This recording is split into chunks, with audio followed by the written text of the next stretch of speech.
What is up, everybody? It's your boy Dribbles Dimes up in the building, and today I am joined by Mr. David Wise for a special Saturday edition of Locked On Seminoles. Dave, what are we talking about today? Drake, we're talking about FSU basketball, and this is going to be the tone. We probably should have some, I don't know, funeral music playing because we have officially sacrificed basketball apparently for the football gods. It seems like that's what's happening here. So, yeah, you're going to hear about what the hell has gone on this season, what we might be able to expect the rest of this season, and maybe a little look ahead to Louisville if we have time. If we had time, and also we're still waiting on the announcement for Jared Verse, so we might do a little segue, a little breaking news action here. But today, as Right. all we promised, dunks, dribbles, and dimes is back and better than ever. And let's not hold you back any further, folks. Let's just go and take it away right now.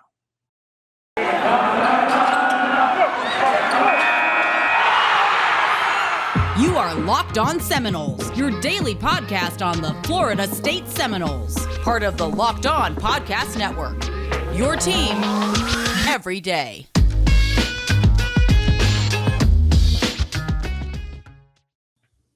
Good morning, good afternoon, and good evening. Welcome back to another edition of Locked On Seminoles. Happy Saturday, everybody. It's your boy Drake here, sitting on the top of the hour, as well. I'm joined by Mr. David Wise. Davey, what's up, beautiful? What's going on? Well, it's funny that you said drunks, dribbles, and dimes. If Hey, in case you cut that out, I cut that out. no, Man. I want everyone to hear that because it's actually like a Freudian slip. Because to watch this Florida State basketball team dribble and lack of dimes, you need to be drunk. So, yikes. Yeah, Dave, the basketball team hasn't been doing particularly well on the court, if we're being honest here. But before we dive into that, so we just want to thank y'all so much for being our listeners each and every single day, Monday through Friday. Sometimes Saturdays, you listen to this right now, either on the YouTube or Out Podcast, Spotify, Stitcher, where we get your podcast from. Just don't forget to 5-star reviews, hit the like button, subscribe, and ding the little bell. Now, Dave, we like to play, Dr. Dave's diagnosis here on Triple D's. Kind of matches up, really well. What exactly is wrong with this FSU basketball team? Well, Drake, what's not wrong?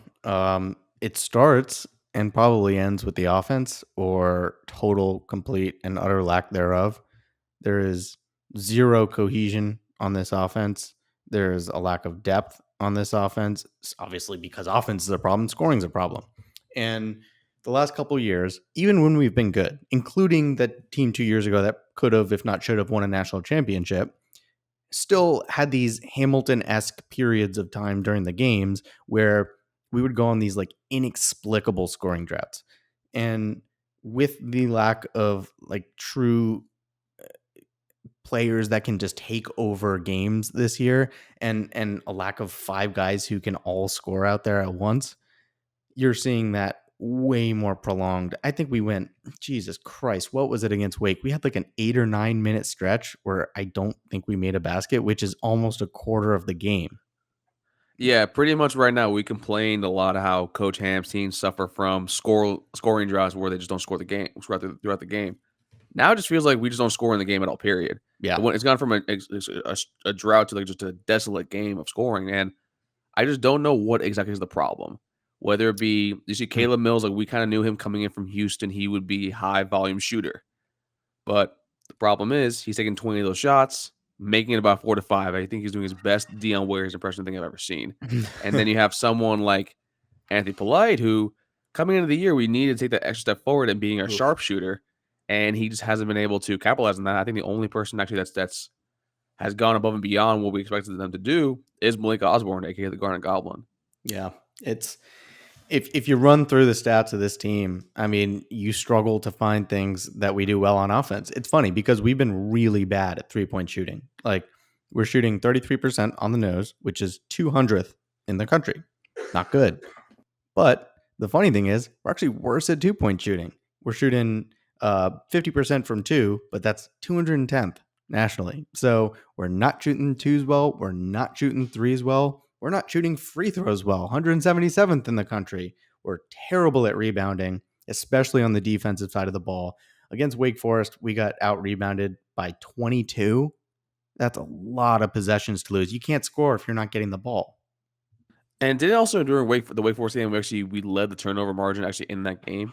Yeah, they had 22 turnovers to our 10. I don't know what the worst stat of that game is. To be out rebounded by 22, to have a turnover margin or 12 better than the other team and still lose by 22, or to go 4 of 25 from 3. Those are three incomprehensible stats, any one of which in a game you would just shake your head at. And somehow we managed to do all three at the same time. It just incredible how out of sync this offense is. It is really incredible, and I'm not only going to say that. I think it's also incredible that everyone knows. For those of you that first time listening, welcome. But Dave is a big person that's into bartorvik.com, which is a very Yep. advanced metric stat page. Could you explain to them actually what that is exactly, real quick? Yeah, so a lot of people know KenPom. It does adjusted numbers like offense, defense, tempo. Bart Torvik does a very similar thing. I don't know. I mean, I have no idea what the hell their algorithm is, but it's very similar, competing advanced stat method of calculating the value of college basketball teams and their offensive defensive ratings. And Florida State, Drake, where are we at? We are 57th overall in the country and Bartorvik. Keep in mind, I believe that is the first time in over a half decade at least that we've been outside the top 50. I think in any given week, I think like at all. And it's not just that we're 57th, whatever. If there's 64 best teams in the country or 68, then theoretically you should make the tournament. But the offense is 137th. That is, I don't think any Florida State unit, offensive or defense, in the last 10 years has been that low. I'd be shocked. You'd be shocked too. And it's really one of the things I like to preach on a lot over on Locked on ACC, where I'm on Fridays, where is that you never know a team's true identity until you get to the middle of January. So that's kind of when you conference play starts to pick up a little bit more. You get close to conference tournament time, then boom, I know where you're in March.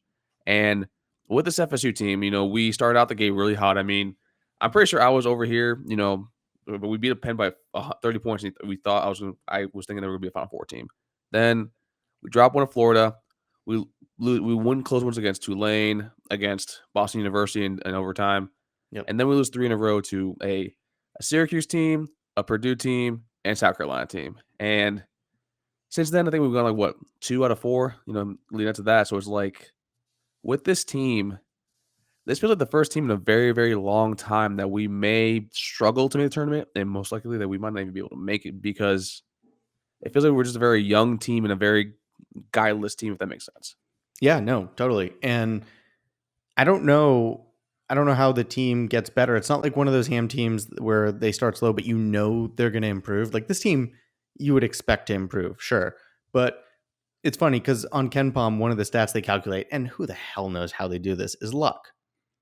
Florida State is 188th in the country, but really close to 0, meaning we haven't been particularly lucky or unlucky. So it's not like we've just had bad luck, whatever the hell that means. And yeah, I was about to ask, like, what the hell? How do you do luck? Who knows? Like, I don't know. Is that guy good at Vegas or something? If you can calculate for luck?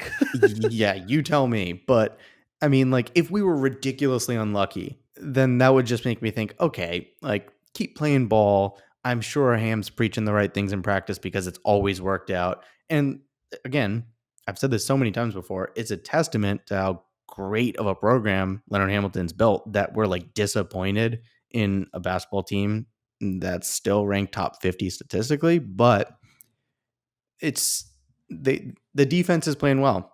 We're top 30 in both KenPom and Bart Torvik in defense. And again, I don't know how you get the offense fixed. And it's weird because we're running a pace of 109th in the country, which is faster than the average. And if you're going to run a fast pace and you're not going to score, that's a bad combination. That's like an offense in football that's running no huddle and is just going 3 and out every time. It's not going to work. So the Wood Taggart offense in 2018, 2019, is that what you're telling me right now? God, yeah, pretty much. Oh, that's extremely rough. But it's really interesting to see like how we're going to respond moving forward, because we did, get blown up by Wake, who I will say it's kind of ironic how Wake's football team had the best team they've ever had, and then this year they have a potential top 15, top 10 pick, and Alonzo Williams transfer coming in there. Now we play Louisville today as you're listening to this. Yep. Then we play Miami on Tuesday, and I would not be surprised if we're favored. in both games, I think Bart Torvik has us winning, each of those games by around 5, maybe 6 points projection-wise. But then they'll play Syracuse, and then they'll play Duke in the back-to-back. So it's going to be really interesting to see how our team kind of, responds to that because we did have the COVID pause. The COVID pause kind of did hurt us a little bit. We didn't play as many games as we should. Yeah. But who do you want to see, or who do you need to see kind of take a step forward and being kind of the man, the go-to guy actually for his team moving forward? I mean, the obvious answer is Malik Osborne, and I think he's lived up to the hype of what we thought he was going to be. The problem is he's not. Scotty Barnes only played limited minutes last year because he was a true freshman, so it would be tough in limited minutes to have like a crazy impact. But and he still managed to have a significant impact, but it's not Malik Osborne that's the problem. It's everyone. It's like you said, Anthony Polite shooting 277 from 3, 27%. I mean, that's not going to get the job done for a guy that's supposed to be your 3-point guy. Wyatt Wilkes, I know I said his name. I apologize. You can bleep it in post-production if you want, or keep this in because it's okay. Yeah. You know what? For this moment, I will keep it in. He's shooting 29% from 3. Caleb Mills shooting 32% from 3. If we're going to run an offense that's inconsistent, we at least have to be able to make the higher scoring shot. And the inability to make threes this year is going to absolutely sink this team because they're not going to get consistent enough on offense where you're going to see them, where you're going to see 2-pointers be easy. I mean, it's just never going to happen with this team. So if we're not knocking down threes, I don't know that this is a tournament team. Yeah, I mean, right now Kyle has all the makings of, not a tournament team. We're really good at making sure the other team doesn't score the basket, but we're not very good in capitalizing, sort of, having these sort of runs where we have 10 points, 12 points, 2 of their 3 or 4, where you saw Miami in basketball for right now. Strangely enough, they're in the top 3 in the ACC right now with scoring, and they were down by 18 to Syracuse, and then ended up beating them by 2 points. So that's something that we definitely need to respond. I kind of need to look at Coach Ham and be like, listen, you need to have Cameron Fletcher play a little bit more. I think right now he's playing about 35% of the minutes in the game overall. I do know I think he was injured for a little bit, but I think he's back now. And that's someone that in every one of our wins or one of our close, wins right there, he's been one of our performers, our, best players. You hear him for 6 man of the year kind of awards.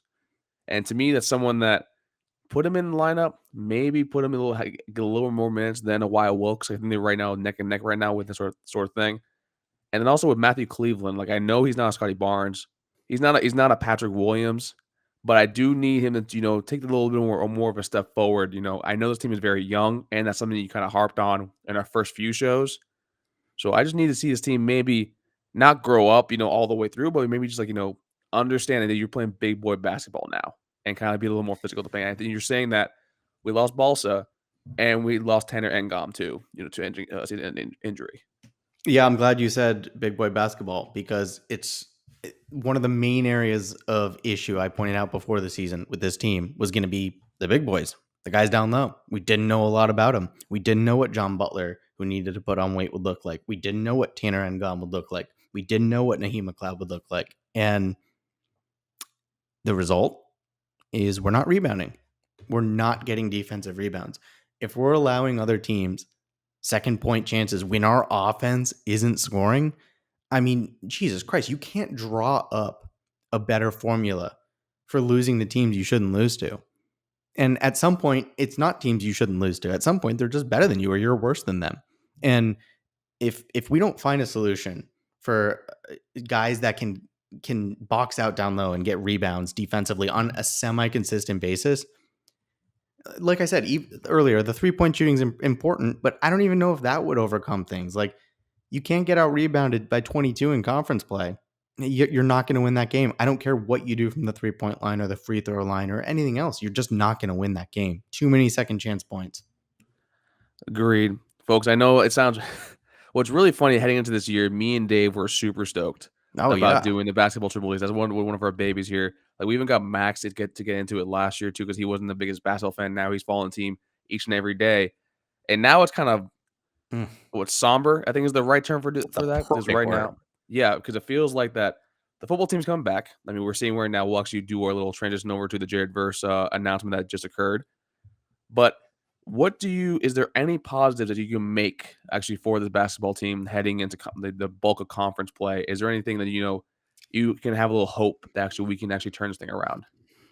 Yeah, I mean, there are some positives. Caleb Mills and Malik Osborne are averaging double-digit points. Matthew Cleveland basically is too, and it's important that a true freshman like Cleveland is able to average effectively 10 points a game in only 20 minutes. That's a pretty good offensive utilization rate, or offensive efficiency rate. He's shooting, 51% from two. It's good to see a freshman like that be one of the more productive offensive players, because when it's a freshman doing that, that gives me hope that he's going to continue to get better, and hopefully that'll provide a spark for the offense. Uh, so yeah, I mean, if it's going to be anything for me, it's just going to be at least the transfer Caleb Mills. I know he's not been overly efficient, but he's still our leading scorer, and a true freshman is in Matthew Cleveland is our third leading scorer in double-digit points a game despite limited minutes. If he continues to grow, he could end up being one of the keys to this team posing a threat in the conference and being a bubble team. No, I completely agree. I think we're going to go as far as Caleb Mills takes us, because I think that one thing that we harped on was that we didn't have a true point guard for so long. Yeah. And now this is the first year we finally do have one, and we're not capitalizing on it because we don't have the depth across the board. But maybe this team could be like the UNC from last year, UNC with Armando Bacot. I'm sorry, Candace gave me a Right. whole entire lesson how to pronounce his name, Armando Bacot.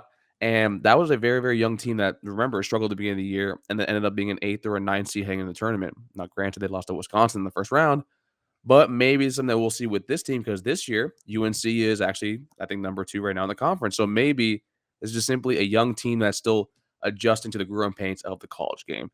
Now, Yeah, and typically, at least they're scrappy. I mean, they're 11th in the country in steals. They're 46th in blocks. At least they're scrappy.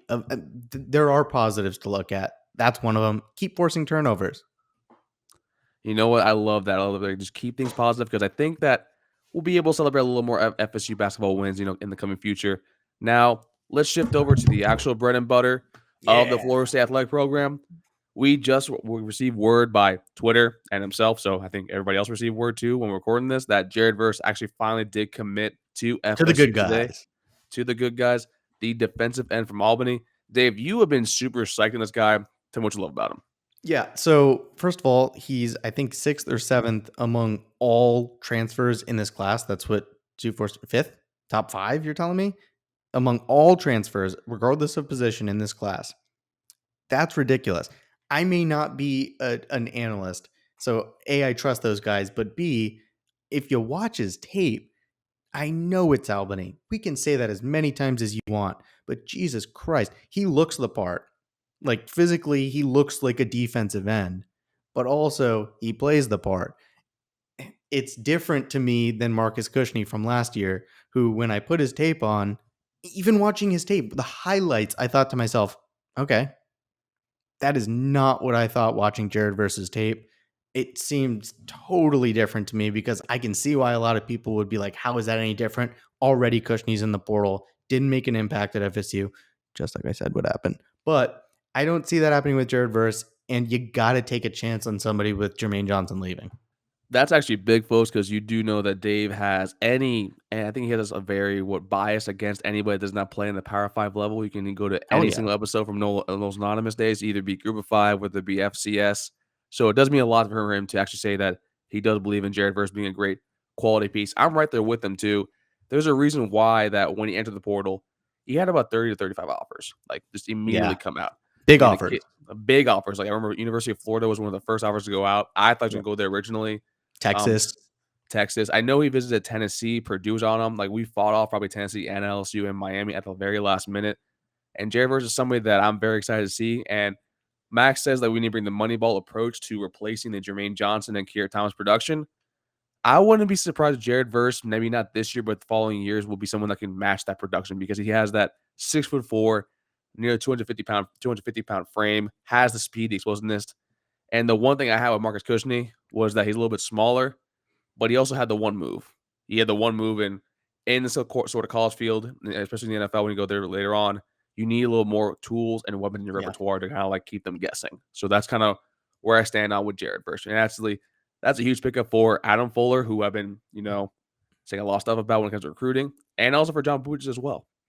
Yeah, for those that don't know, also, I don't even know what conference Albany is, CAA, whatever that means. But Jared Verse was the defensive rookie of the year. He was all conference second team, and he did lead the conference in tackles for loss his freshman year. That's pretty good. I just like you said, the Moneyball approach. The coaches have to land somebody, and even if they take a few guys and miss, you gotta get a few guys in here if you're gonna come close to replacing the production of Jermaine Johnson and Keir Thomas. Yeah, and I like how you said that we have to even take the chance on some guys and even miss, even if we bring in some kids who do that. I mean, we brought in, Mackenzie Milton. He was a miss, but he did, improve the culture of the locker room. And we brought in Jarquez McClellan, who wasn't. I think he was one of the first DB transfers we received last year. He wasn't a solid player, but he was a great depth piece. And that's kind of where my sort of not anger, but frustration with staff is that there are a lot of players that we didn't close on that we were very close to succeeding with. And if we had one more game, probably would have landed them, such as a Marvin Jones Jr. We'll find out about Kevin Coleman today as you're listening to this. We'll see how that occurs. But I'm actually just very stoked for Jared Verse to come in.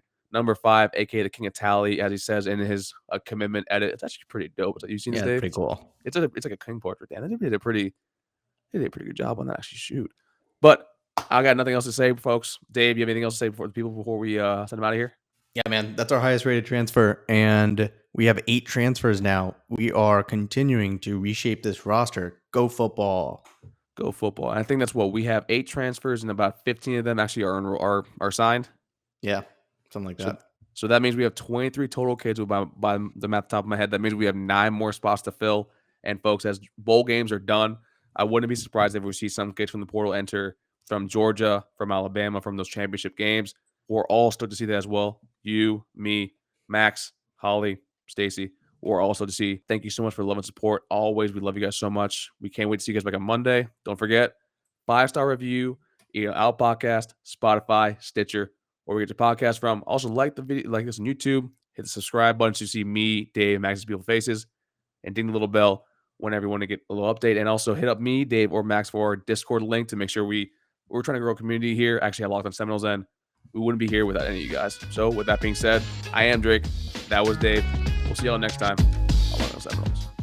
Kobe.